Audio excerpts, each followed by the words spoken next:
Dentro de instantes, Tempo e Dinheiro.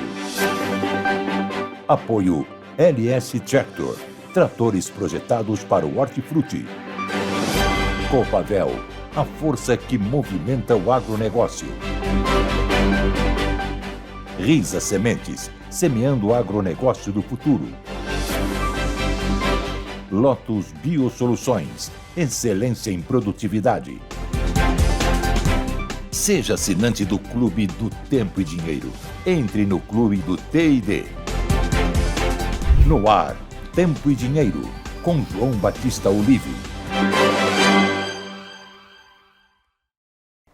Muito boa tarde, seja bem-vindo, seja bem-vinda a mais uma edição do Tempo e Dinheiro, sexta-feira. É sexta-feira santa, mas nem por isso você vai deixar de ficar muito bem informado aqui com a gente sobre as notícias do mercado agrícola e pecuário. Portanto, continue conosco, você vai ter todas as cotações, informações e entrevistas importantes nessa sexta-feira santa. E sempre com a esperança que estampa todo o início de programa do Tempo e Dinheiro, de que o Brasil vencerá. É com essa esperança que a gente começa mais uma programação do Tempo e Dinheiro.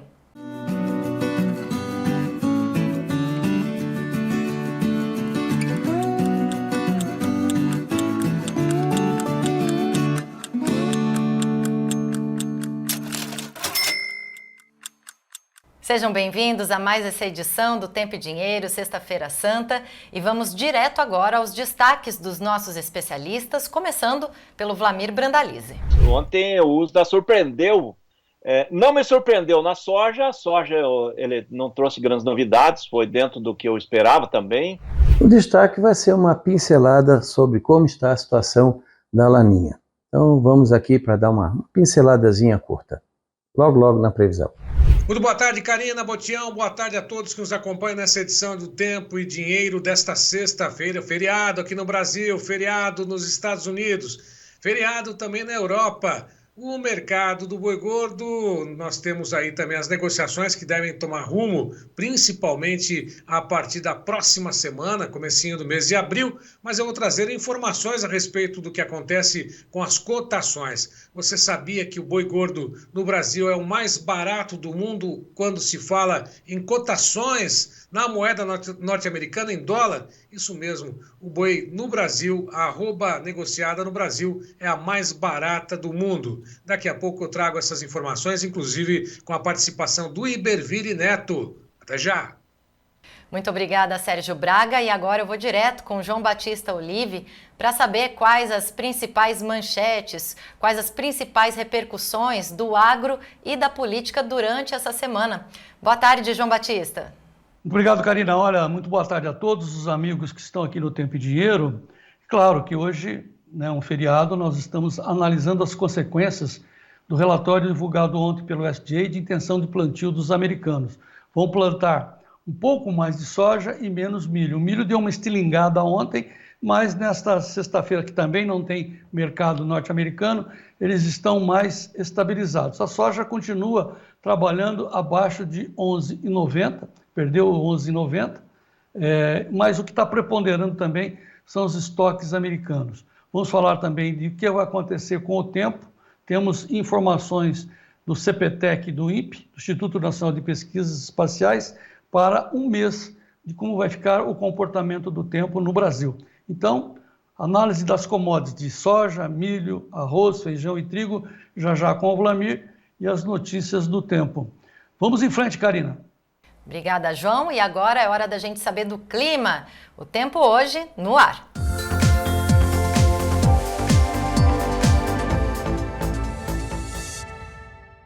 Muito bem, amigos. Desta sexta-feira, feriado, sem mercado, mas temos informações da meteorologia. Está passando as chuvas estão subindo para o Nordeste brasileiro. E eu vou primeiramente, porque nós vamos trabalhar com os dois centros de pesquisas e previsões do Brasil, tanto o Instituto Nacional de Meteorologia, como também o INPE, o Instituto Nacional de Pesquisas Espaciais. Ambos têm seus serviços de previsão de meteorologia. Eu vou começar com o programa Cosmos do Instituto do IMET, do Instituto Nacional. O programa Cosmos, que, como todos vocês sabem, ele trabalha com 7 dias de antecipação. Então, a partir de hoje, 29, sexta-feira, o tempo vai rodar assim, pode soltar. Então tá, olha, 29, sexta-feira, o tempo está lá no Nordeste brasileiro. No sábado, as chuvas que estão em Minas Gerais vão mais para o Atlântico. No domingo, 31, as chuvas estão lá no Centro-Oeste. Vem uma frente ali no Uruguai, mas bate no bloqueio e sai para o Atlântico. Dia 3, quarta-feira, é o prognóstico. Quinta-feira, dia 4, e a gente tem essa previsão até quinta-feira. Então, mais uma vez, o destaque são para chuvas que não vão entrar, não vão alcançar o Paraná. Então, vamos repetir aí os próximos 7 dias a partir de hoje, sexta-feira, 29. Vamos lá, solta aí, Davi. 29, as chuvas estão em Minas Gerais, no Sudeste brasileiro, fazendo um corredor com o Nordeste no sábado. Domingo, 31, vem mais uma frente, mas ela bate num bloqueio e não sobe para o Paraná, esse é o nosso destaque. Esse é o dia primeiro que a gente esperava chuvas para o Paraná, não vai acontecer na terça-feira. Dia 3, quarta-feira, tem uma nova frente entrando no Rio Grande do Sul. Olha aí, essa é a gente conta, pode encher a tela, Davi. Dia 4, essa é a perspectiva que nós temos numa outra frente, mas até o dia 4 não temos chuvas para o Paraná. O Ronaldo Coutinho, daqui a pouco ele vai falar sobre o Laninha, mas o Ronaldo Coutinho está dizendo, teremos um pouco de chuva a partir do dia 5, entre o dia 5 e o dia 7, mas até o dia 11 nós não temos uma grande quantidade de chuvas previstas para o Paraná, principalmente para o sudoeste do Paraná, que continua debaixo de muito sol. Então, chuvas para o Paraná agora modificando para o dia 5, dia 7, aquela frente fria que a gente viu ali posicionada na quarta-feira que vem, talvez ela suba, né? Vamos esperar as confirmações do programa Cosmos, mas é isso que nós temos para mostrar para vocês. Paraná sofrendo, portanto. Vamos ver agora como é que fica dentro de um mês a previsão dos computadores do INPE, o Instituto Nacional de Pesquisas Espaciais, que tem um órgão de previsão que é o CPTEC. Do dia 27 de março, portanto, de quarta-feira passada, até o dia 2 de abril, que vem a ser a terça-feira que vem, esse é o prognóstico. Veja o Paraná, né, com chuvas abaixo da média. Continuaremos com chuvas acima da média em São Paulo, Mato Grosso do Sul, Triângulo Mineiro, também o sul de Goiás, sudoeste goiano, o Mato Grosso, oeste do Mato Grosso, chuvas acima da média, como também recebendo chuvas no Nordeste brasileiro. Paraná, Santa Catarina, Rio Grande do Sul, até o dia 2 de abril, abaixo da média. Vamos para a próxima semana, 3 a 9 de abril. Continua o Paraná com chuvas abaixo, praticamente dentro da média no oeste, mas abaixo da média ali perto de Curitiba, no leste, portanto, do Paraná. O Rio Grande do Sul está em mapa em branco, está dentro da média, Santa Catarina, Paraguai, Mato Grosso do Sul, né? Uma parte de São Paulo, o norte de Minas. Agora, lá em cima, no Nordeste, no Mato Piba, muita chuva no Mato Grosso, do dia 3 a 9 de abril, ok? E olha lá em cima o Pará, lá, como vai ficar abaixo da média o Pará, hein?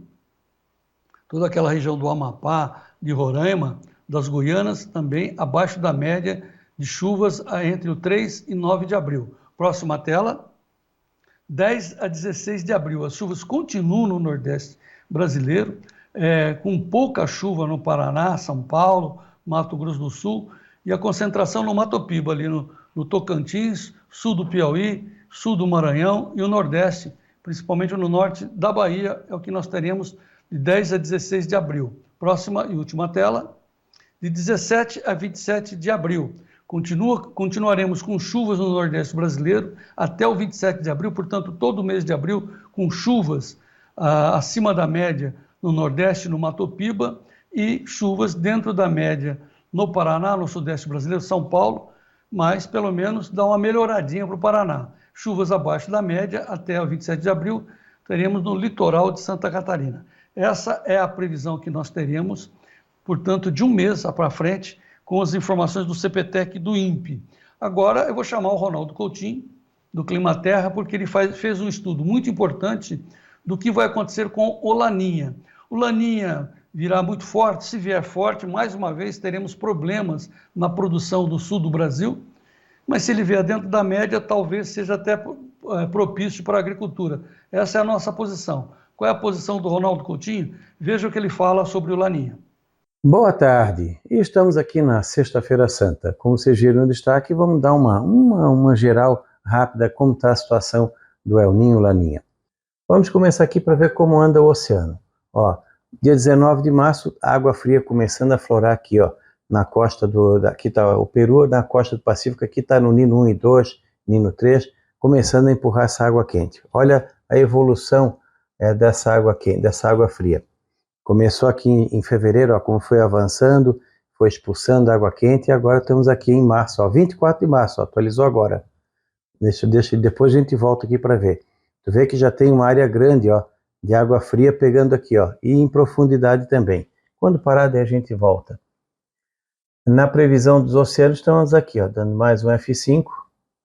Nós temos aqui, ó, na última semana, temos água mais fria que o normal aqui na costa do Brasil, um pouquinho mais quente aqui no Nordeste, e começando a esfriar aqui no Nino 2. Isso aqui varia bastante. Cada semana vai variando. Aqui o Nino 3 e 4, que fica mais ou menos nessa região aqui, ó. Ele está já com 0,9. Ele está próximo da neutralidade, que é o quê? 0,5. Atrasou um pouquinho em relação à projeção do modelo. Talvez ele até consiga chegar a 0,5 antes de acabar março. Acho difícil. Mas março começou com um El Niño muito forte, foi baixando, e agora está com quase neutro. Se chegar a 0,5 ou 0,4, ele vai entrar na neutralidade quente. O Nino 4 está um pouco mais baixo, já está com 0,5. O Nino 3 também deu uma subidinha, mas depois já vai cair, está com 0,9. E começou a cair rápido o Nino 1 e 2, ó. Já está com quase 0,3. Esse patamar aqui, ó, nessa região. E aqui tem impacto mais rápido aqui na costa do Brasil. Aqui as projeções, ó. Olha que interessante. Vocês viram como é que estava aqui, ó. Água em profundidade em março fechou. Inclusive ele até apareceu aqui em cima. Está mais forte do que a projeção. Em abril está dando o quê? Aqui, ó. Em abril, água fria. Intensifica em maio, intensifica em junho. Toda a região com água fria. Julho, agosto, setembro ganha mais força. Outubro ganha mais força em novembro e bastante força em dezembro. E aqui começa a avançar uma água quente. Isso aqui pode indicar que poderemos ter um projeto de El Niño para o segundo semestre de 2025 ou um pouquinho antes. Acredito que mais depois de julho, agosto para frente. Aqui é a projeção, abril, maio, junho. Nós temos o que?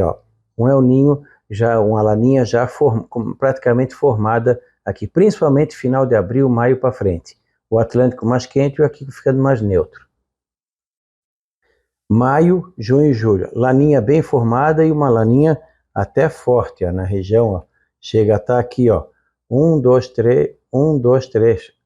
Ó, de 1 a 2. É uma laninha muito forte e aqui também ainda quente na costa do Nordeste e normal a quente perto da costa e mais frio longe. Junho, julho e agosto.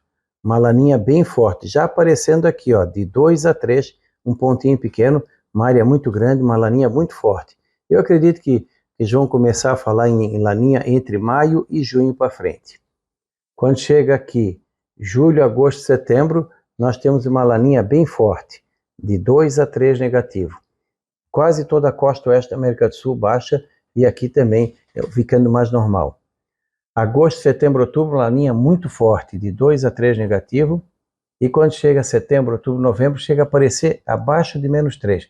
Extremamente forte essa laninha entre o inverno e principalmente primavera. E aqui mais próximo do normal e toda a costa oeste da América do Sul mais assim, com mais carregada, mais fria.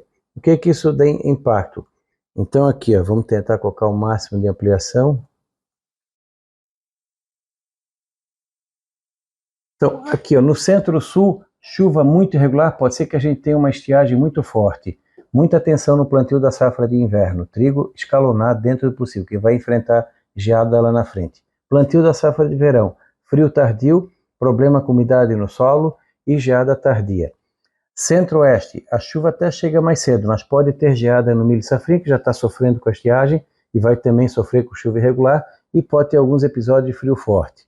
No Nordeste, estação chuvosa esticando aqui na parte norte e muita chuva no leste da região. E o Mato Piba, a chuva chegando cedo esse ano. Então vamos ter bastante, tudo meio contrário do que aconteceu. E lá no norte do Brasil, excesso de chuva. No sul, pode ser que a gente enfrente uma estiagem bastante severa, ou no inverno, ou inverno-primavera. Um período de chuva vai ter que ter. Normalmente tem um período de 1 semana, 2 semanas, 3 semanas de muita chuva. Pode ser em maio, junho, pode ser de repente ali em setembro, ou mesmo em outubro. Ou, na pior das hipóteses, se realmente essa laninha for muito intensa, para o pessoal ter uma ideia, a laninha mais forte foi aqui, ó, em 73, 74. Chegou a -2. Essa está com projeção de -3, de 2 a 3 negativo. Então, ela pode ser a laninha mais forte já registrada desde 1950. Tem que ficar bem atento. Voltando aqui, ó. Olha a água aqui, ó, como ficou aqui a parte do oceano. Olha aqui, ó. Tudo água fria no dia 24 de março. E aqui, ó, água fria em profundidade. Mais acentuada do que estava a projeção aqui, ó. Bem mais acentuada. Então, a tendência é que a gente venha a ter uma laninha muito forte, problemas de muita irregularidade na chuva e temperatura no centro-sul, chuva mais forte no norte, chuva chegando cedo no Mato Piba e risco de geada também no centro-oeste, a região de Goiás, sul do Mato Grosso para baixo e na área do café também com risco de geada. Esse ano é um ano bem complicado para a safra do Brasil. E o pessoal pode ir acompanhando no nosso canal e se informar e dar o like e compartilhar. Da Climaterra, Ronaldo Coutinho, uma boa Páscoa. Olha, todas essas informações do Ronaldo, todas as informações da meteorologia, você vai ver no nosso site, o Tempo e Dinheiro Oficial, nas nossas mídias sociais e principalmente no nosso clube, o Clube do Tempo e Dinheiro. Seja assinante do Clube do Tempo e Dinheiro, você está vendo aí na tela o telefone para você aderir. Ligue hoje, o Fernando Sofiati vai te atender, 199-9813-2915, 199-9813-2915, deixa uma mensagem, deixa o seu telefone, seu nome, o seu município, que o Fernando entre em contato com você. Seja o produtor rural mais bem informado do meu Brasil. Atualize-se, entre no clube dos assinantes do Tempo e Dinheiro. Devolvendo para a Karina, é com você, Karina, vamos em frente. É hora de saber as notícias dos hortifrutis com base no CPEA Exalc. Vamos às notícias do hortifruti com o oferecimento da LS Tractor.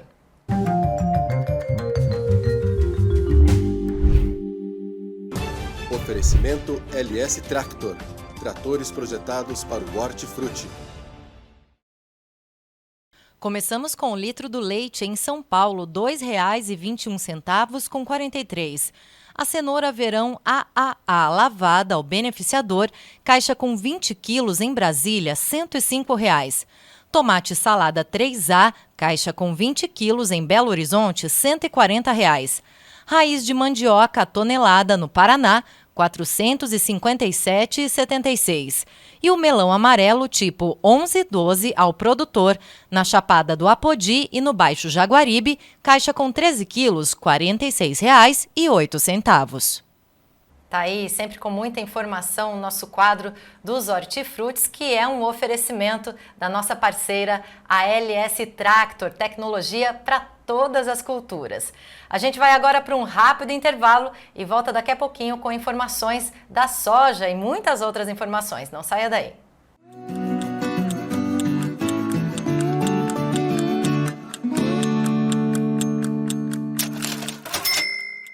Está lançada a nova campanha de barter de soja na Lavoro. Com o Soja Certo 2.0, você garante os melhores negócios para a safra 2024-2025. São duas as modalidades. A troca fácil. Você vende seu grão a qualquer hora e quita a conta com desconto se o preço cair. Simples assim. A segunda é a Operação Alvo. Se a cotação da soja subir, o agricultor recebe um bônus para comprar insumos para a próxima safra. Mas se o preço da soja cair, a transação é encerrada automaticamente, como no barter tradicional, protegendo o produtor. O resultado é a redução de custos operacionais.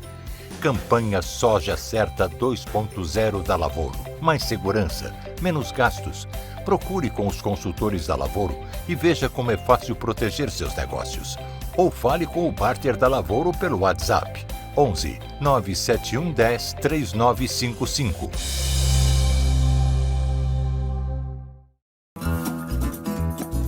A Risa Sementes acredita que um solo vivo é o ponto de partida para uma agricultura mais sustentável.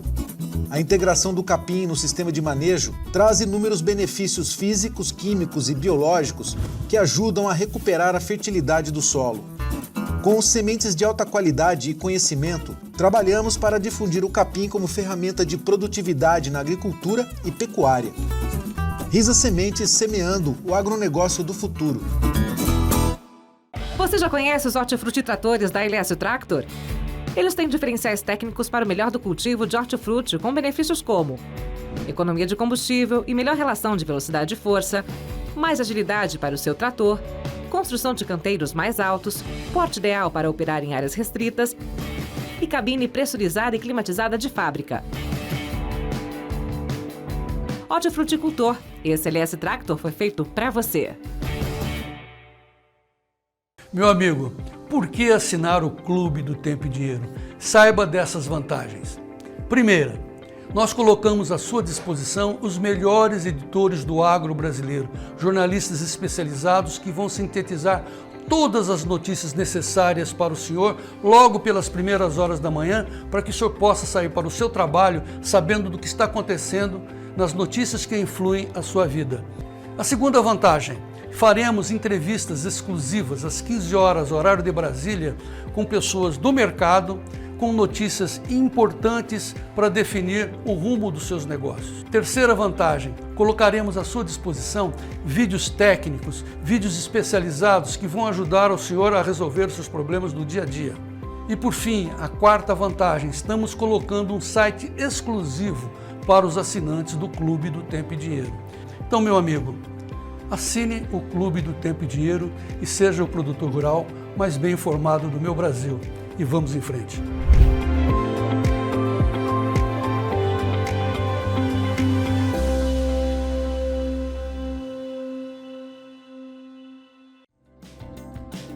Você quer maior enraizamento e nodulação para suas lavouras? Solo descompactado com mais fertilidade? Com o fertilizante orgânico Lotus Premium você consegue. Um novo conceito em nutrição vegetal que está oferecendo para agricultores de todo o Brasil mais produtividade. Lotus Biosoluções, excelência em produtividade.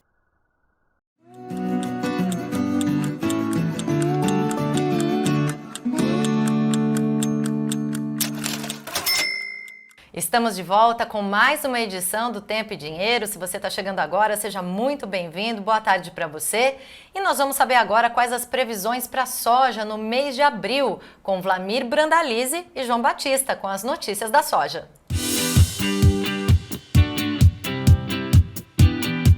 Notícias da soja, com Vlamir Brandalize. Apoio Copavel, um show de cooperativa.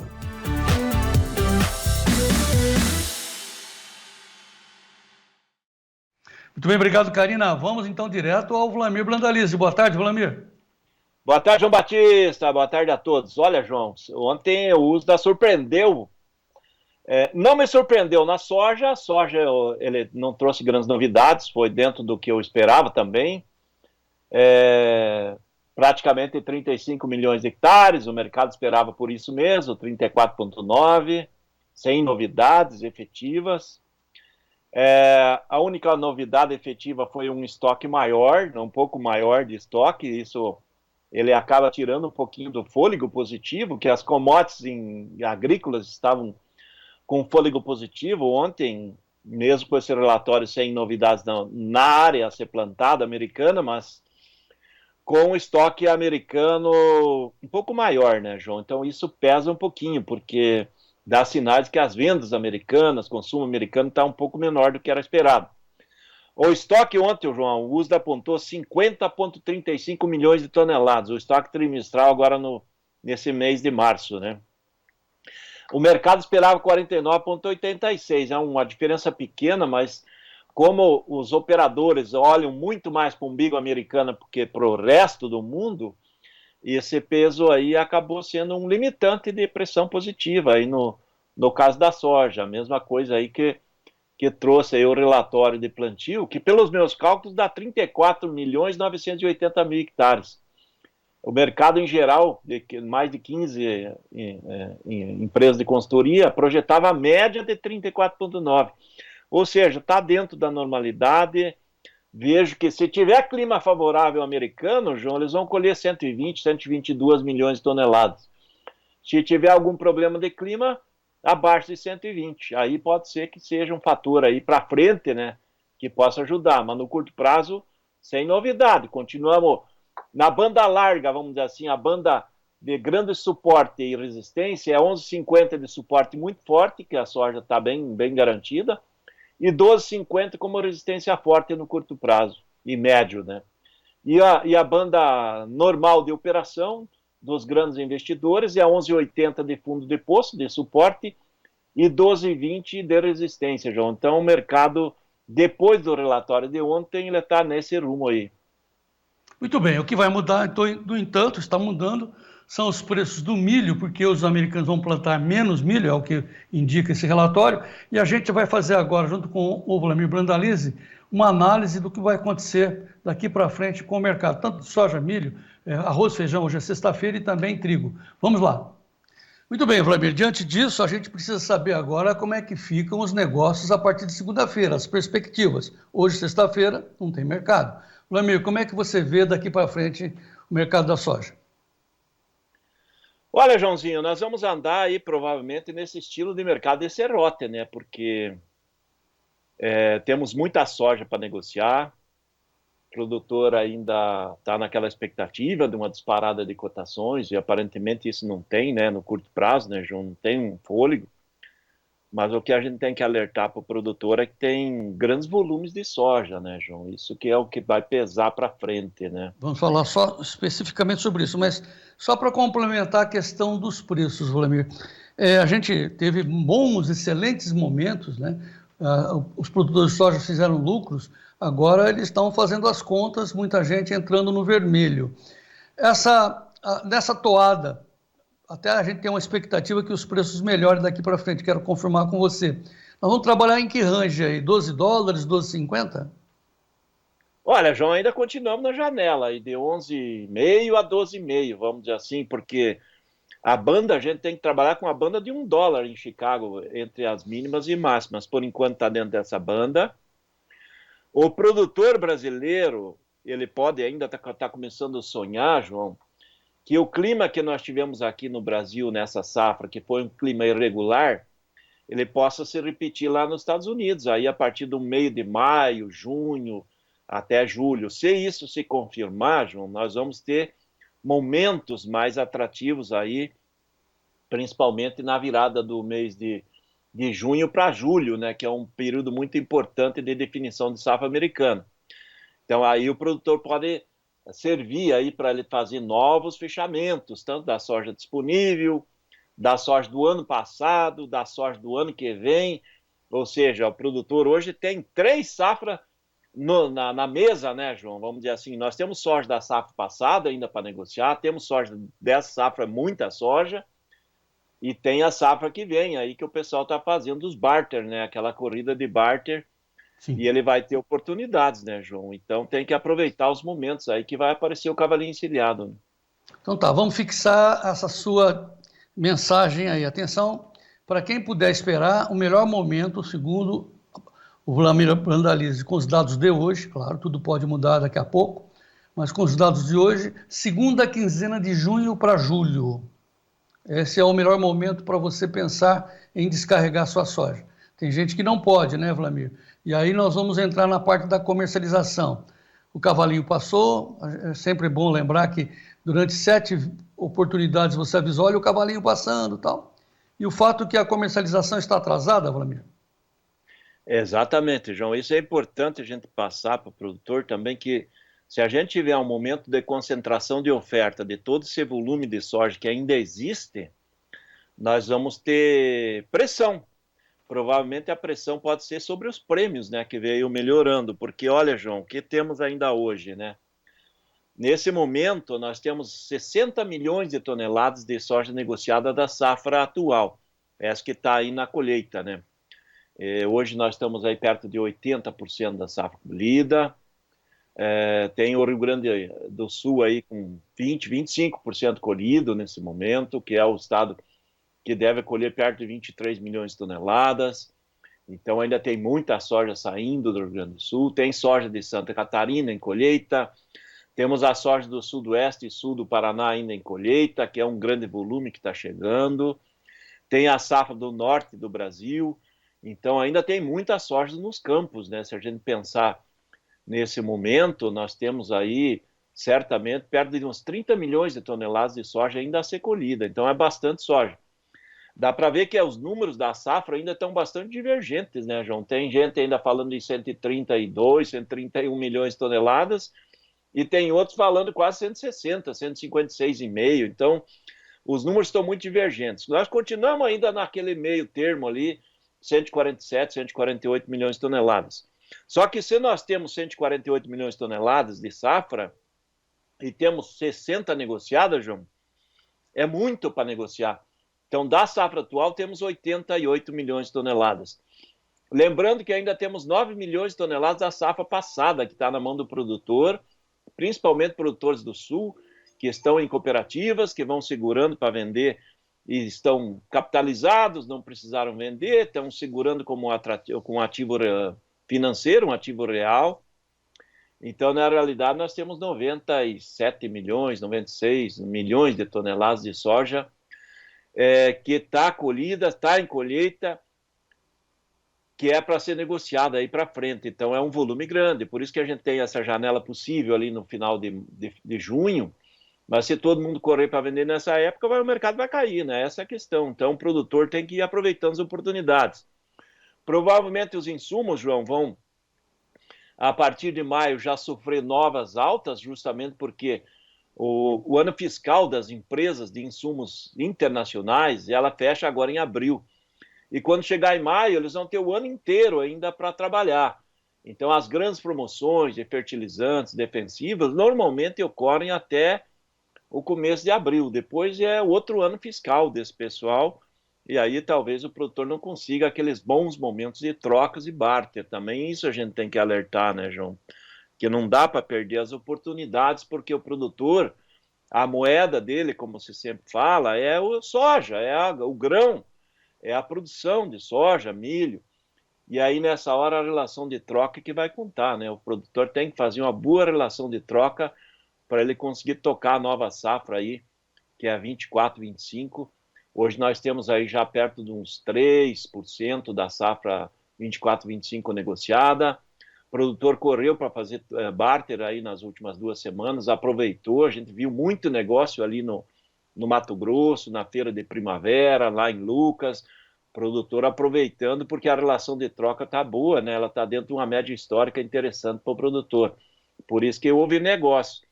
Mas a safra vai crescer novamente em área, então o produtor tem que ficar atento por causa disso, para não deixar aí para fazer as negociações na boca da safra, e esse ano aí provavelmente não vamos ter aqueles grandes estoques de adubo, de defensivos no final do ano, como a gente teve no último ano, aí que o pessoal se preveniu, comprou muito, importou muito. Esse ano a gente não está vendo esse movimento não, João. Bom, o fato é que, segundo seus cálculos, nós vamos enfrentar 97 milhões de toneladas ainda paradas, ainda não fixadas, a ser vendida, a ser fixada. Você já viu isso alguma vez na sua vida comercial, aí, 40 anos de experiência, tanta soja parada, quer dizer, parada, está na cooperativa, está no produtor, mas não está fixada, não está ainda vendida. Ela não está coberta, né, com aquele seguro de posição, por exemplo, um barter, um seguro de uma opção aí que o produtor possa ter. Essa soja está toda livre na mão do produtor, ele está usando ela como ativo real, como ativo financeiro, acreditando que o mercado vai melhorar, e até pode, né, mas não há uma certeza, ninguém tem a certeza, né? É um grande volume, João. Eu nunca vi nós chegarmos aí na virada do mês de março, né? Hoje é o último dia do março, né? A semana que vem já é abril, com tanta soja, né? Quase 100 milhões de toneladas de soja para ser negociada de abril para frente, né? Normalmente os volumes dessa época eram de 50, 60 milhões de toneladas. Nós estamos aí com quase 50% a mais do que tínhamos em anos anteriores, mesmo que a gente sofreu com o clima nesse ano. Então é muita soja. Isso dá tranquilidade para quem, João? Para o comprador, né? Então, isso dá tranquilidade para o comprador, né? Tá, mas ao mesmo tempo, temos uma boa notícia aí, pelo menos, né? A nossa exportação está indo muito bem. Como é que estamos de exportação de soja? Exatamente, João. Isso é importante porque nós estamos embarcando grandes volumes e a maior parte dos negócios que tem fluído. Falando em negócio, entre a semana retrasada, que nós estávamos em Primavera do Leste, a semana passada em Lucas do Rio Verde, nas duas grandes feiras do Mato Grosso que passaram, nós tivemos nessas últimas 2 semanas ali cerca da soja dessa safra e safra velha, 8 milhões e meio de toneladas negociadas, e nessa semana foi um pouco mais lento os negócios, mas tivemos 2 milhões de toneladas negociadas. Então, nós tivemos 10 milhões e meio de toneladas negociadas nessas últimas 3 semanas aí, desse fechamento do mês de março. E, por coincidência, a maior parte desse volume tem destino à exportação.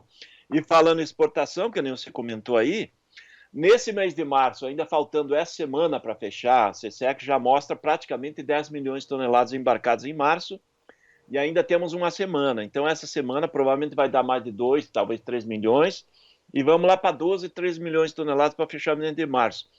Mas a boa notícia para a economia brasileira, por isso que muita gente vem comemorando, a economia brasileira não está parada. Não está parada por causa da soja.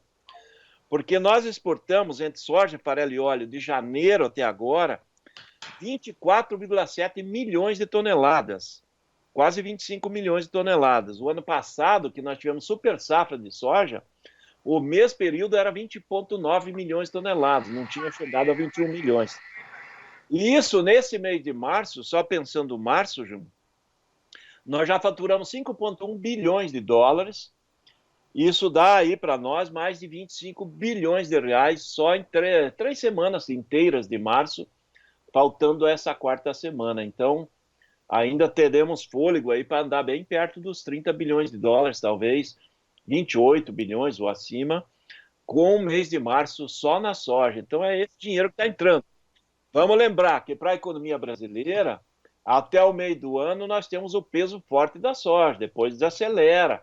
Então não vamos ter o ano inteiro exportando soja nesse volume, né? O segundo semestre nós temos que alertar para o produtor, o segundo semestre quem deve dominar os portos é o milho, né? Principalmente os portos do norte. O pessoal embarca a soja até agosto, depois de agosto em diante é milho. Então, fica atento também para não deixar aí o cavalinho dos negócios escapar, né? Porque depois não tem espaço nos portos para embarcar soja, né? Por isso que a gente tem pregado aí nos últimos anos que lá em Brasília, em vez de discutirem tanta coisa que se discute, a gente não vê eles discutirem aumento da capacidade de embarque nos portos, né? Melhorar os portos brasileiros, dobrar a capacidade de exportação. O Brasil só vai crescer mesmo a economia quando a gente tiver 30, 40 milhões de toneladas de capacidade de embarque nos portos mensais. Aí sim a gente pode crescer muito a produção de soja, de milho, exportar soja, milho, trigo, arroz, todo o volume de grãos que a gente pode produzir. Mas aí precisa porto, né, João? Hoje nós estamos abarrotados aí com soja nesse primeiro semestre e não tem espaço para embarcar milho. Agora é só soja, depois no segundo semestre o milho toma conta. Precisa dobrar, né? A campanha dobrar a capacidade dos portos. O pessoal de Brasília parece que é surdo, né, João? E outras cositas mais. Muito bem, nesse dia especial, já falamos bem de soja, temos que falar de milho, temos que falar de arroz, feijão e também vamos falar de trigo. Então vamos direto para o milho, Vlamir Brandalize. O milho, ao contrário da soja, vai faltar milho, essa é a perspectiva? Olha, João, faltar milho não, né? Porque o exportador, o mercado, ele vai se equilibrar, né? Nós temos o quê? Nós temos uma safra muito menor que o ano passado, né? O que nós estamos vendo aí? O ano passado, entre safra, safrinha e terceira safra, ali aquela da região da Cialba, tivemos 133 milhões de toneladas. Só de safrinha foram 106 milhões de toneladas. E o que é esse ano? O clima não está bom, né? O clima não foi perfeito, como foi o ano passado. A safrinha está no campo, toda plantada, é uma área menor nesse ano. E nós começamos a temporada com um potencial de 90 milhões de toneladas de milho safrinha. Só que nas últimas 3 semanas, a safrinha foi penalizada pelo clima, no Paraná, no noroeste do Paraná, parte do norte do Paraná, parte do oeste do Paraná, boa parte do Mato Grosso foi penalizada por calor extremo e falta de chuvas. E desse potencial de 90 milhões de toneladas, a gente já perdeu uns 5 milhões de potencial. Então, hoje nós temos um potencial, se o clima seguir bem de agora em diante, de 85 milhões de toneladas de safrinha. O ano passado foram 106, só isso são 19 milhões a menos, né, João? E nós temos aí o potencial de colher entre safra, safrinha e terceira safra, nesse momento, 112 milhões de toneladas.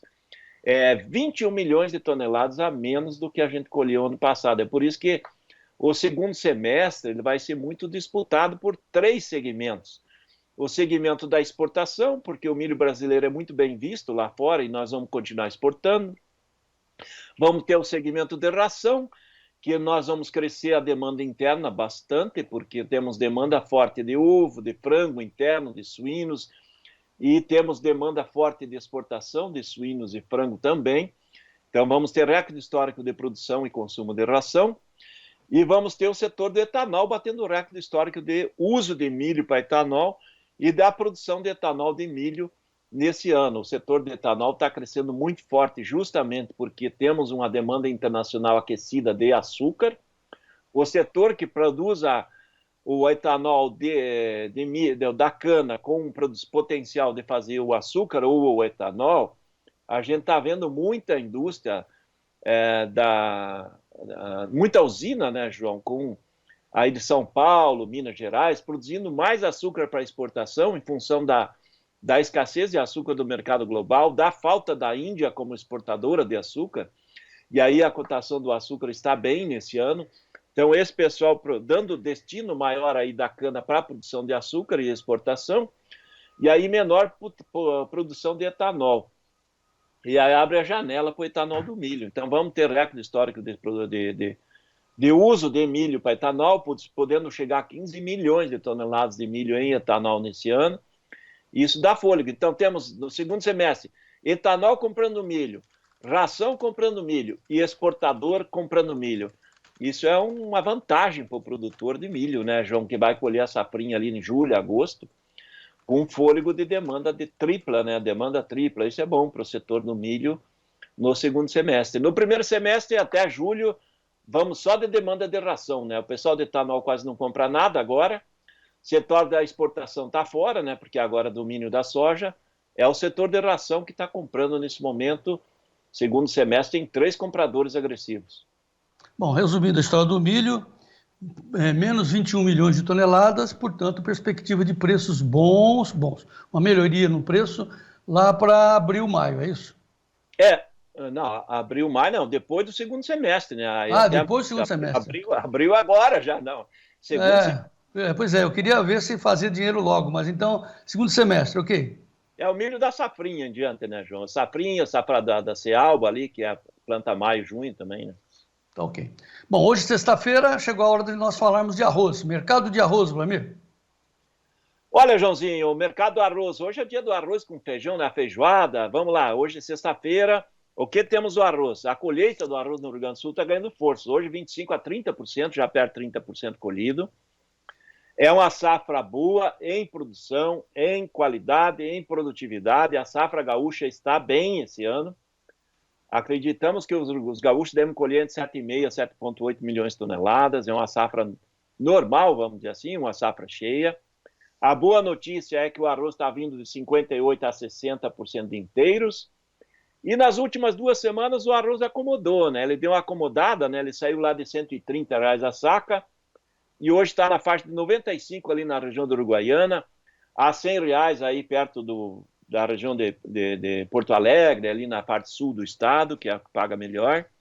90 a R$100 a saca do arroz comercial. e praticamente já no fundo do poço. Não tem muito espaço para cair mais, porque no Porto consegue 105, 106 aí na exportação, então não vai cair muito mais que isso. O produtor sabe disso, a indústria sabe disso, e a indústria correndo para comprar o arroz agora, porque ela sabe que depois da colheita o mercado do arroz já vai reagir.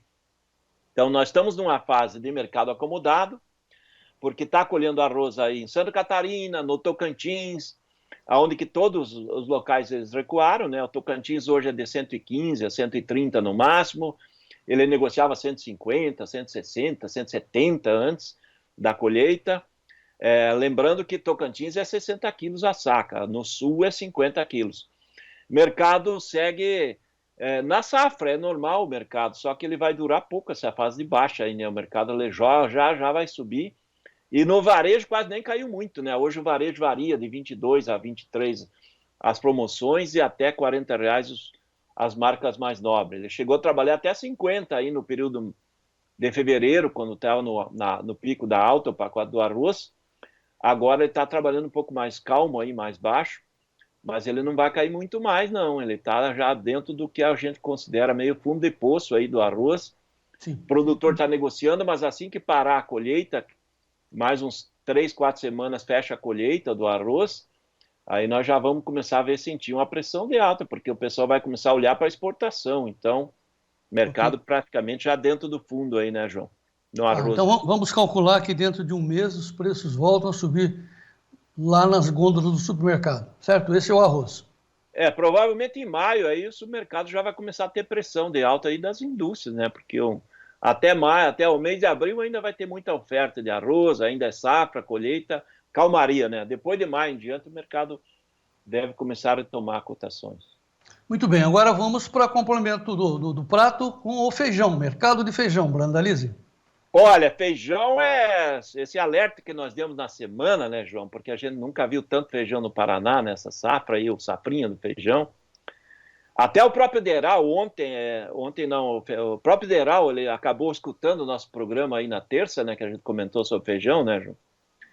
E acabou trazendo novos dados aí no meio da semana, né, para essa semana de fechamento de março, o próprio Deral corrigiu em 50 mil hectares a mais de plantio, quase 400 mil hectares de plantio de feijão no Paraná.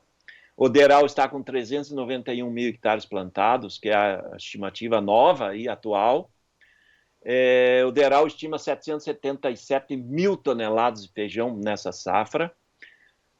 O que a gente viu ano passado foi que a safra ficou abaixo de 350 mil toneladas. É por isso que o mercado acabou disparando as cotações, né, João? Então, o que a gente vê? O mercado deve acomodar um pouco, é muito feijão para chegar nas próximas 4, 5 semanas. E aí o produtor vai vir para o mercado, se não tiver grandes problemas de clima nos próximos dias. Tem feijão que o pessoal está apontando, né, João, que teve problema, que teve calor extremo, abortou flor, abortou vagem, canivetinho, né, no começo da formação de vagem de feijão. Mas a safra é muito grande em área. E tem muito feijão bom também, João. Então, eu acredito que posso até colher aí perto de 750 a 800 mil toneladas, sim. O produtor investiu em tecnologia, plantou um feijão com bom tratamento, boa adubação. As lavouras que eu vi de feijão aí em todo o sudoeste do Paraná, a parte sul, são lavouras muito boas, em geral. Aquelas lavouras do noroeste, oeste, parte do norte, tem lavouras que sofreram com clima? Tem, mas também tem lavouras muito boas. Então, vem muito feijão aí pela frente, João. Isso vai dar condição do consumidor pagar um pouco menos para o feijão, mas não espero que vai despencar para o consumidor aí comprar feijão a R$2, R$3, não existe isso mais. É feijão de 5 a 8 quilos na gôndola, mesmo com safra cheia. A questão é que o produtor provavelmente vai ter que vender feijão aí por um período aí agora do meio de abril até final de maio, provavelmente abaixo de R$200 uma saca de feijão. Tanto carioca como preto deve acomodar aí abaixo de R$200. Tudo indica que vai para esse rumo, frente aí a fevereiro, que chegou a negociar 400, né, João? Tá, para fechar, um resumo rápido agora do trigo, comercialização do trigo. Olha, João, o trigo, aparentemente, ele não conseguiu decolar ainda, né, porque os moinhos estão levando da mão para a boca.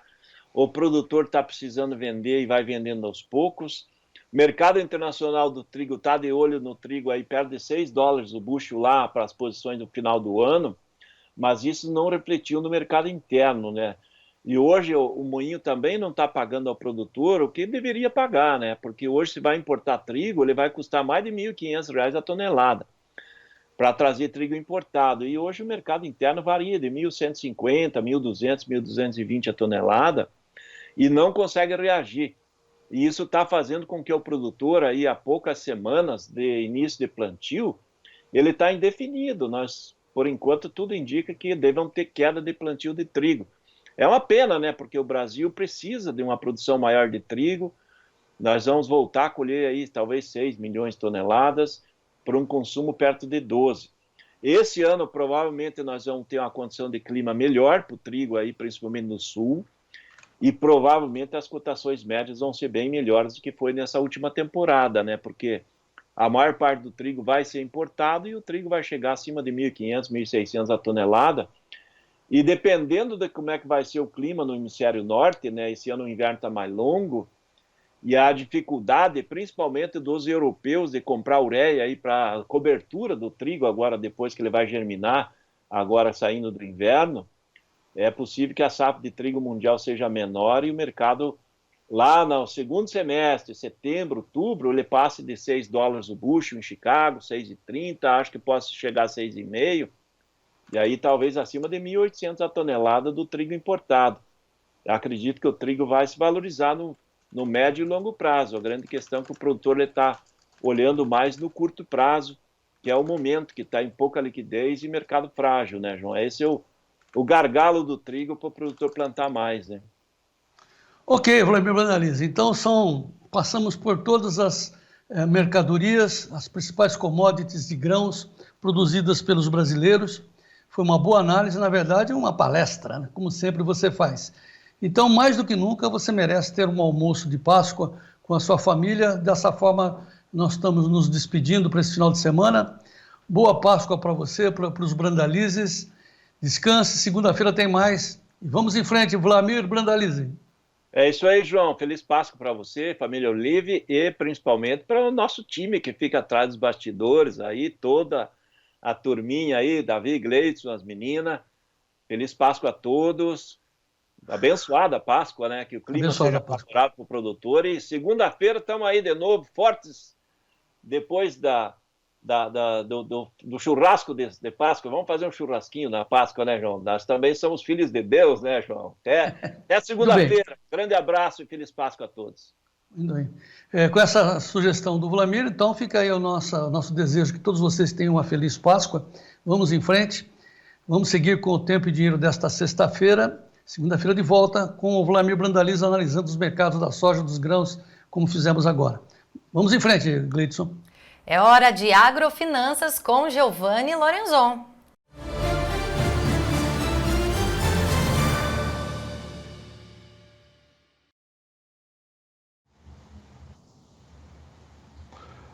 Olá, amigos. Muito boa tarde.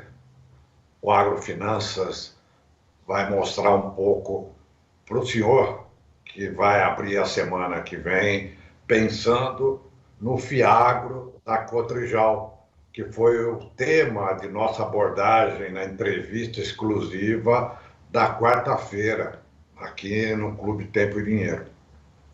O Marcelo Ivan Schwalbert, que é o diretor administrativo financeiro da Cotrijal, nos deu algumas informações que é importante para o senhor que é investidor ficar atento. Em 45 dias, o Fiagro vai sair lá em Nome Toque, vai ficar aberto ao público, né? Mas não é o Fiagro garantido pela Cotrijal. A Cotrijal está estruturando esse Fiagro em nome dos produtores, dos seus cooperados, 200 milhões de reais. Pois bem, alguém pode querer perguntar, mas escuta, a Cotrijal não é garantidora? Não, não é garantidora. Ela está estruturando. Não significa, porém, que esse Fiagro na esteira dos problemas que estão tendo com as cédulas de recebíveis do agronegócio, os CRAs, depois dessa onda de recuperações judiciais, não significa que ele não esteja apresentando ou não apresentará segurança para o investidor. Aquele investidor que vai comprar para emprestar o dinheiro para o produtor. O Marcelo nos disse, e isso é bastante crível, que o número de RJ no Rio Grande do Sul é ínfimo. Foram 2 ou 3, no máximo, nos últimos 3, 4 anos. As áreas produtivas são pequenas. Daí que o histórico no Rio Grande do Sul permite essa avaliação positiva desse CRA. Então, desse FIAGRO. Então, lembrando, o FIAGRO é fora do balanço da Cotrijal, off-balance, diferente do que foi o primeiro CRA da Cotrijal, que foi emitida diretamente pela Cotrijal. Um outro ponto também que é importante o investidor é que o Itaú BBA, que vai carregar esse FIAGRO para o mercado, é uma espécie de garantidor.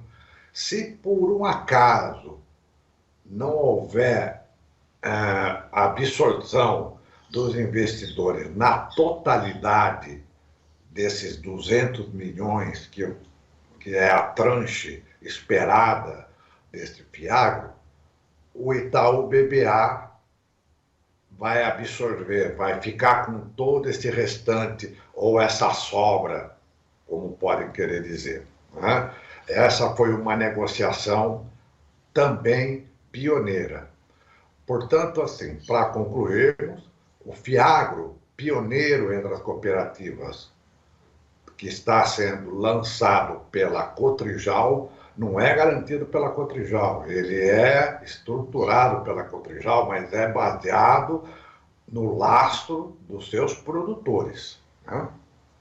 O segundo ponto é que o Itaú BBA ficará com qualquer resto de recursos que o mercado não venha absorver quando esse título for lançado daqui 40, 45 dias.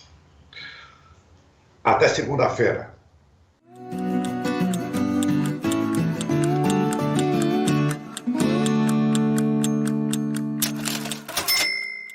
Está lançada a nova campanha de barter de soja na Lavoro. Com o Soja Certo 2.0, você garante os melhores negócios para a safra 2024-2025. São 2 as modalidades. A troca fácil. Você vende seu grão a qualquer hora e quita a conta com desconto se o preço cair. Simples assim. A segunda é a Operação Alvo. Se a cotação da soja subir, o agricultor recebe um bônus para comprar insumos para a próxima safra. Mas se o preço da soja cair, a transação é encerrada automaticamente, como no barter tradicional, protegendo o produtor. O resultado é a redução de custos operacionais. Campanha Soja Certa 2.0 da Lavoro. Mais segurança, menos gastos. Procure com os consultores da Lavoro e veja como é fácil proteger seus negócios. Ou fale com o barter da Lavoro pelo WhatsApp 11 971 10 3955.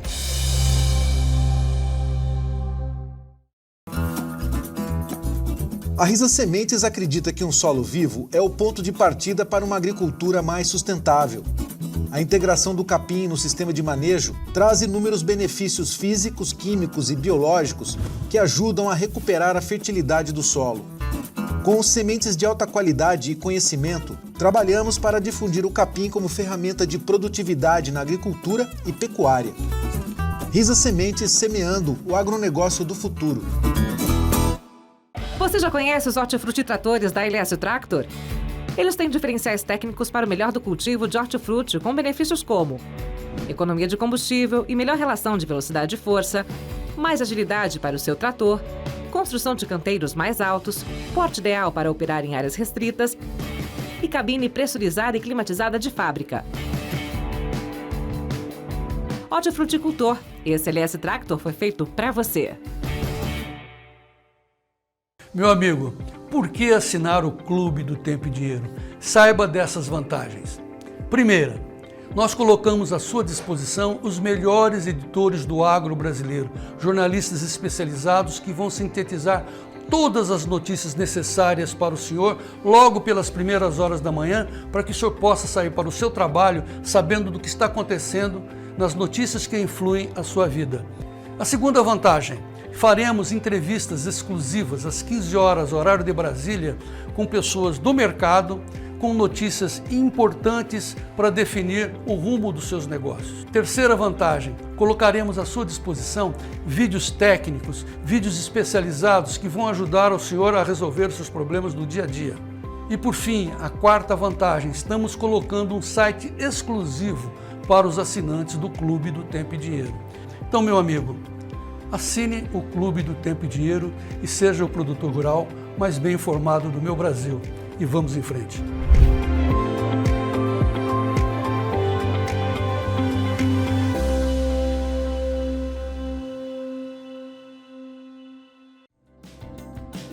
Você quer maior enraizamento e nodulação para suas lavouras? Solo descompactado com mais fertilidade? Com o fertilizante orgânico Lotus Premium você consegue. Um novo conceito em nutrição vegetal que está oferecendo para agricultores de todo o Brasil mais produtividade. Lotus Biosoluções, excelência em produtividade.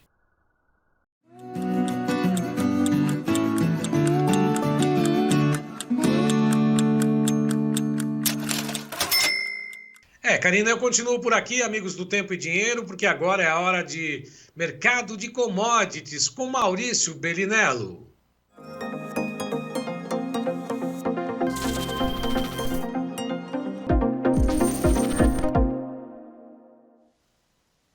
Muito boa tarde, Maurício. Como vai? Tudo bem? Fala, Braga. Plena sexta-feira, ligando para você, provavelmente um almoço com a família, mas preparando também o chocolate aí para o final de semana. Ah, desculpa, não era para poder ter avisado, né? Acabou a surpresa do coelhinho, é isso? Na verdade, com o preço que está o cacau, não vai ter chocolate esse ano não, viu, Braga? Vou falar para você, viu? Exatamente, né? E o cacau disparou, você tem relatado inclusive isso. Tem batido as máximas dos últimos anos, talvez máximas históricas, não? Não é talvez não, é máxima histórica mesmo, Braga. Se você me permite, eu vou colocar na tela a cotação para vocês terem uma ideia do que a gente está falando, tá? Vou só ajustar aqui um pouquinho, que dá para a gente ver mais ou menos. Aqui são os futuros do cacau. Cacau, assim como soja, milho, trigo, petróleo, é negociado em bolsa. Esse aqui é o preço do cacau desde o início, meio de 22, né? Ele estava ali na casa dos 2.200 dólares por tonelada. Né? E detalhe, né? Você vê que o preço histórico dele sempre rodou em torno de 2.500, 2.000 dólares. A partir do final de 2022, início de 2023, ele estava em 2.500 e nesse momento, na verdade, essa semana ele bateu 10.000 dólares por tonelada. Na Bolsa de Londres? Isso. 10.000 dólares, exatamente isso. 10.000 dólares. Mas o que está acontecendo? Por que essa alta tão expressiva? É a demanda crescente? A oferta menor, problemas na produção? Qual que é a lógica nesse sentido? É um misto de coisas, ainda sofrendo um pouco os sentimentos e problemas do Covid, por causa de quebra de cadeia da época, né? Somados aos principais produtores do mundo, Braga, que são, oh meu Deus do céu, Costa do Marfim, Gana, Camarões. Eles tiveram uma grande quebra de safra, sem precedentes assim, por causa do El Niño. Também tiveram algumas doenças que acometeram, né, por causa do clima também, piorou, assim como acontece na soja. Geralmente quando você tem problemas climáticos, excesso de chuva, um certo tipo de praga pega, ou pega mais, seca, um outro tipo de praga pega mais. E o cacau também sofreu com isso, e a gente agora está vivendo uma quebra de safra sem precedentes, que também, juntando com isso, houve movimentações de especuladores ou mesmo de produtores que tinham vendido contratos tendo que correr atrás de cobrir suas posições, o que acelerou ainda mais o movimento do cacau. O cacau, nesse momento, Braga, para ser muito sincero, eu não me recordo de nenhuma outra commodity agrícola ter feito qualquer coisa parecida, e olha que eu estou nesse mercado há quase 22 anos, Braga. Bom, você mostrava o gráfico, eu falei, inclusive interrompi, mas máxima de $10.000 por tonelada. E a projeção futura ainda indica novas altas? Ou, por enquanto, ainda não arrefece essa curva aí futura? Olha, a partir desse momento, né, Braga, vira quase um chute, porque assim, ele subiu 60% em um mês. Ele 60%. Mais do que dobrou desde o início do ano. E não parou. Então, assim, eu acho que os 10 mil, como diz outro, os 10 mil, Braga, era um número inimaginável. Para vocês terem uma ideia, antes desses 10 mil, a cotação mais alta da história tinha sido atingida em março de 2011. Sabe quanto foi, Braga?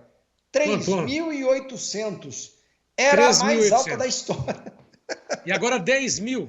É 10 mil dólares, Braga. Assim, nós estamos naquela área, sabe, além da imaginação, assim, uma coisa meio sem precedentes. Meio não, totalmente sem precedentes. E o problema, Braga, é que o cacau, diferente da soja, do milho, do trigo, que você planta hoje, daqui 4, 3 meses você está colhendo, o cacaueiro, você precisa de 4 anos, pelo menos, para começar a produzir. Então, se a gente tem problemas, o Centro-Oeste brasileiro produz, a Bahia produz um pouco, mas os gigantes produtores mesmo estão na África, e esses problemas que a gente está tendo agora, lembrando, né? O cacau, por mais que ele seja uma commodity comparável ao café, porque ele é uma commodity que a gente chama de soft ou de alto valor agregado, em tese, a gente poderia substituir no sentido do cacau, eu não tenho dinheiro, eu não compro. Porém, o cacau é um ativo que não tem de fato um substituto direto.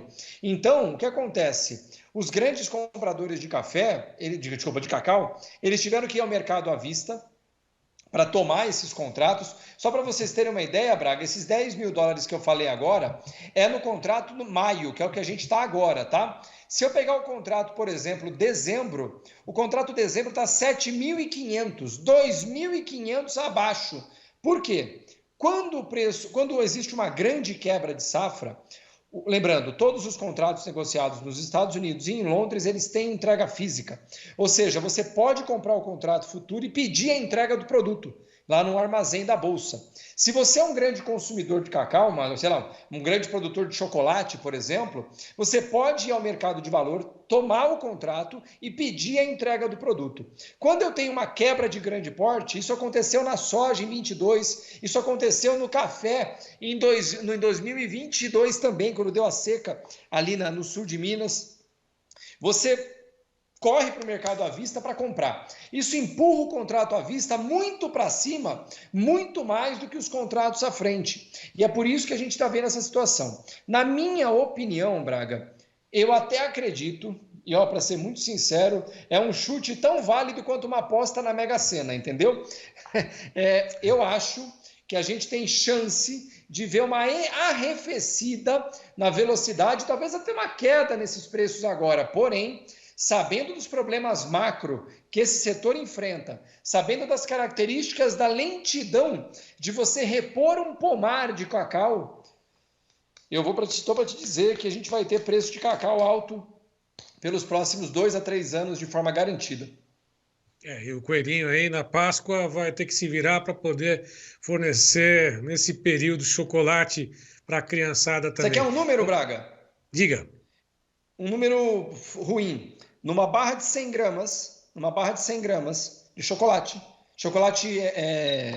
80%, tá? Que é aquele chocolate meio amargo na verdade, né? Sim. 70%, 80%. Se estima numa barra de 100 gramas, mais ou menos R$2 de aumento na barra. R$2? No insumo. No insumo. Bom, é isso sem calcular, é lógico, a estratégia de marketing que a empresa tem, né, nessa época do ano. Só para você ter uma ideia, uma barrinha aqui que custa R$10, né, de 120 ou 100 gramas, o mesmo equivalente no ovo de Páscoa, né, no ovinho lá, 100, 150, isso, vai para 60, R$70. É lógico, uma estratégia de marketing para a própria indústria, né? O peso é o mesmo, o preço totalmente diferenciado e, ao que tudo indica, vai ficar mais salgado. Agora, Maurício, só para poder finalizar, o café, nós temos aí acompanhado também uma disparada no café robusta. O preço do café também tem sido alvo das atenções.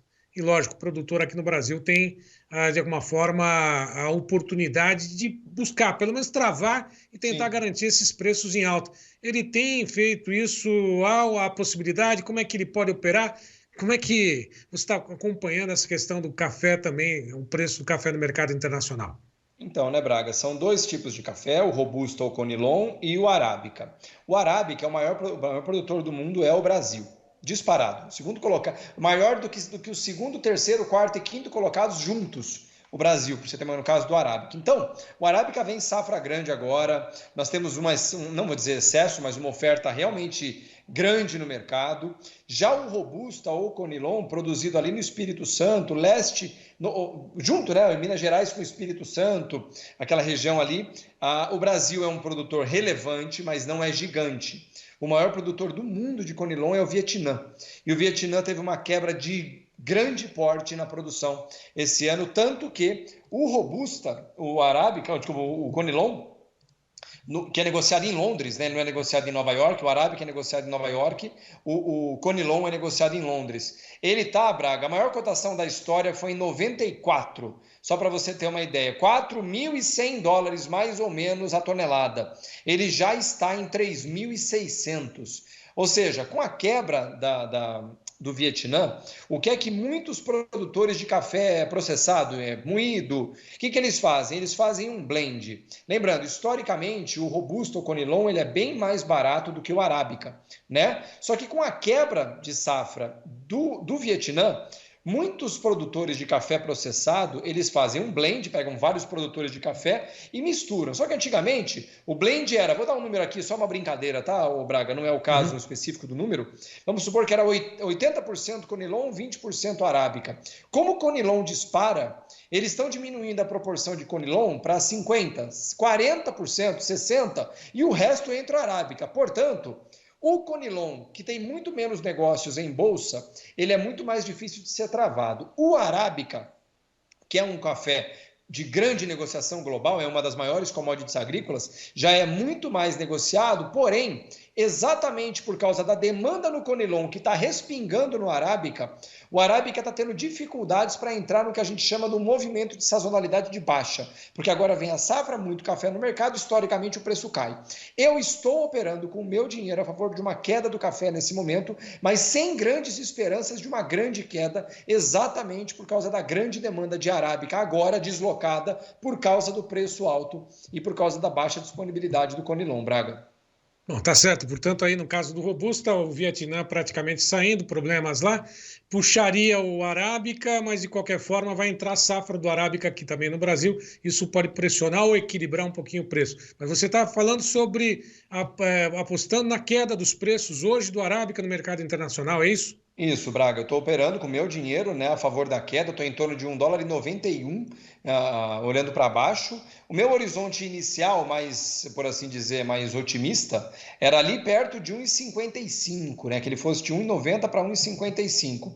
Nesse momento, se ele for no 1,65, eu já estou feliz, Braga. Tá certo.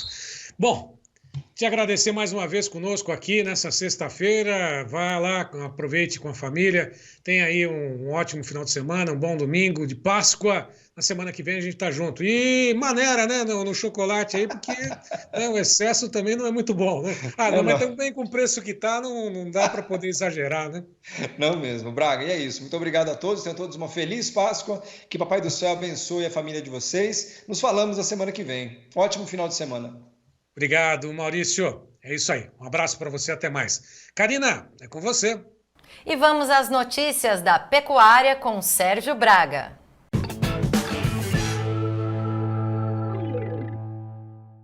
Bom, e nessa edição especial desta sexta-feira aqui do Tempo e Dinheiro, vamos aproveitar para fazer um balanço do mercado, traçar expectativas também para o mês de abril. Não são lá muito favoráveis ainda na primeira semana, ou primeira quinzena do mês de abril. mas o mercado segue aí de olho principalmente na evolução das escalas dos frigoríficos, que continua ainda com folga diante da entrada de novilhas, a entrada de fêmeas ainda em bom volume, e tudo isso vai escasseando e, de alguma forma, com essa escassez, até mesmo apresentar estabilidade nos preços, segundo analistas do próprio mercado, e até começar a esboçar uma reação positiva na arroba no mercado físico. Por enquanto isso não aconteceu, o mês de março também foi decepcionante em relação aos preços, nós acompanhamos, houve uma queda acumulada em todos os vencimentos futuros da B3, né, e também no mercado físico. Agora, só para se ter uma ideia, a Scott faz a apuração do boi comum, que você acompanha diariamente aqui conosco nas edições do Tempo e Dinheiro, né, já descontado, Fundo Rural, etc. E agora nós vamos mostrar o boi China, que tem ainda um ágio, mantém um ágio, mas segundo alguns analistas está ficando tão apertada a situação que até mesmo esse ágio começa a ser pulverizado, passa a ter até possibilidade de ser reduzido, por causa da demanda, por causa da produção cada vez maior, atendendo essas exigências dos 4 dentinhos ali para poder abater esses animais, e esses preços estão quase que se igualando aos preços do boi comum. Mas vamos dar uma olhadinha, a Scott Consultoria apurou esse boi China, veja bem, em São Paulo cotado a 233 à vista, 235 no aprazo, boi China. Minas Gerais, exceto a região sul, R$ 212 por arroba à vista, 220 no aprazo. Mato Grosso, a média do estado, 213,50 à vista, 215 no aprazo. Boi padrão China no Mato Grosso do Sul, 218 à vista, 220 no aprazo. Na próxima tela, mais 4 praças de comercialização com o boi China. Goiânia, 213,50 à vista, 215 no aprazo. Marabá, no Pará, a 213,50 à vista, 215 no aprazo. Tocantins ao Sul, 213,50 à vista, 205 no aprazo. E boi padrão China, repito, 228 à vista. No Paraná, 230 a prazo. Portanto, essas diferenças que a gente observa no dia a dia entre o boi China e o boi comum, elas estão sendo cada vez mais estreitas, o ágio está diminuindo. Bom, no mercado, o que a gente acompanhou na semana, ao longo dessa semana, foi de que os pecuaristas, pelo menos, estão resistindo a entregar os animais aos preços ofertados, as ofertas feitas pela indústria. De qualquer forma, isso sempre vai ter esse jogo, essa queda de braço. Agora, outra coisa, outro detalhe que chama atenção, por que o boi continua sendo o mais barato do mundo? Por causa da oferta, porque se oferta menos pela arroba do boi gordo no mercado físico, e é exatamente isso que a gente vai acompanhar nessa tela preparada pela Scott Consultoria, quando se fala do boi gordo ao redor do mundo, cotações em dólar para arroba. Vou pedir, inclusive, para o Gleidson encher essa tela, mostrar que no Brasil, atualmente, com o fechamento dessa quinta-feira, a arroba do boi gordo a $44,42. Um ano atrás, quase 9,80 $10, 10 dólares a mais, $54,22 por arroba. Na Argentina, a $60,15 atualmente, há um ano era 69,30. No Uruguai, $54,75, $62,25 um ano atrás. O Paraguai é $49,50, um ano atrás $51. Austrália, $53,10 atualmente por arroba, um ano atrás $63,15. A Irlanda, $82,20 atualmente, um ano atrás $83,55. E nos Estados Unidos continua aí apontando a arroba mais alta, o preço mais valorizado a $96,45 atualmente, um ano atrás em torno de $87,75. Notem que na primeira linha, no quadro do meio, a $44,42 por arroba, nós temos o Brasil como tendo a arroba do boi gordo mais barata do mundo em dólares. É isso aí. Bom, vamos aproveitar, vamos saber do Iberville Neto também, informações do mercado. Olá, Iberville. Olá, Braga, olá a todos. Braga, pensando no mercado agora, nesse começo de abril, ao longo de abril, né, nós vamos ter passado o período da quaresma, que na nossa visão não é mais aquele período que tem tanto impacto sobre o consumo, algum efeito mais concentrado ali na quinta, na sexta-feira santa, efetivamente, mas por outro lado, o final de semana como um todo acaba tendo um final de semana prolongado da Páscoa, então no sábado e domingo acaba sendo um pouco positivo para o consumo. Dito isso, passado esse período, a gente está entrando agora mais no início de mês, e é um início de mês, é um mês que normalmente tem um pouco menos de oferta. Como nós comentamos aqui algumas vezes nesses últimos dias, a disponibilidade interna de carne foi muito grande nesse primeiro bimestre, com dados fechados, e acreditamos que no primeiro trimestre não tenha sido muito diferente. Então a gente trouxe um ponto, porque como a gente também tem comentado, exportações e consumo doméstico têm colaborado. Se eu tenho exportações e consumo doméstico ajudando, feito a sua parte, vamos dizer assim, e pelo volume maior de carne, o que o mercado precisa para dar uma firmada na nossa visão é um enxugamento da oferta.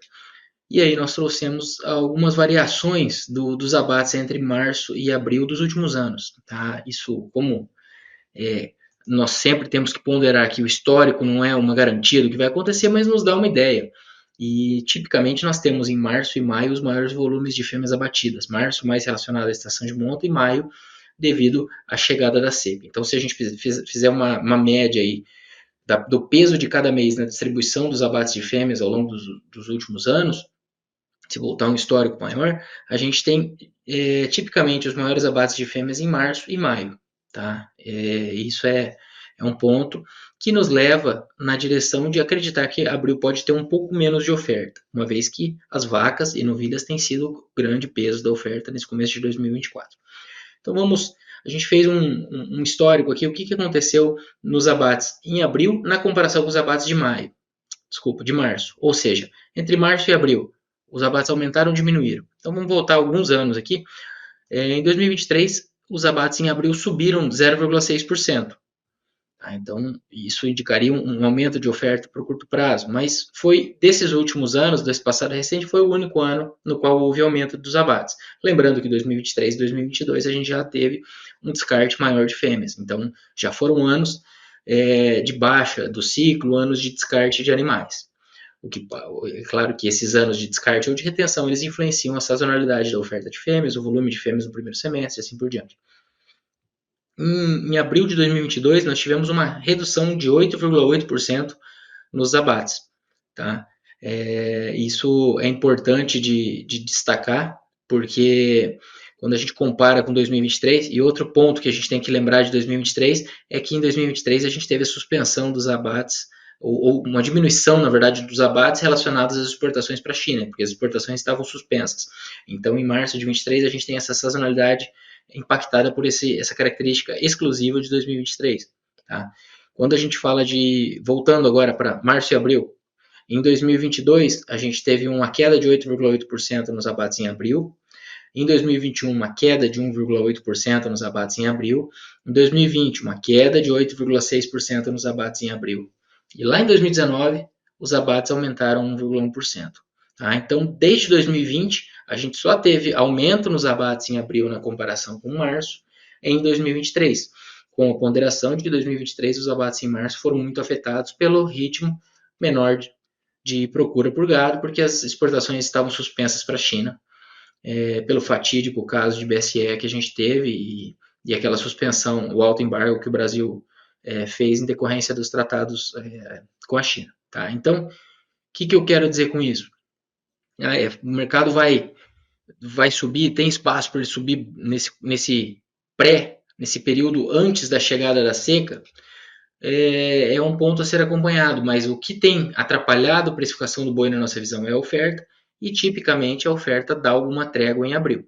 Então é possível que o mercado trabalhe um pouco mais firme no curto prazo, só que a gente tem esse espaço para ele trabalhar mais firme não é tão grande, porque aí nós já chegamos com a queda da qualidade das passagens em decorrência da seca. Então, isso aí seria um ponto a ser ponderado nessa situação. Tá? Mas eu diria que para abril o mercado pode ter alguma recuperação, ainda que a gente não espere recuperação muito forte pelo intervalo disponível.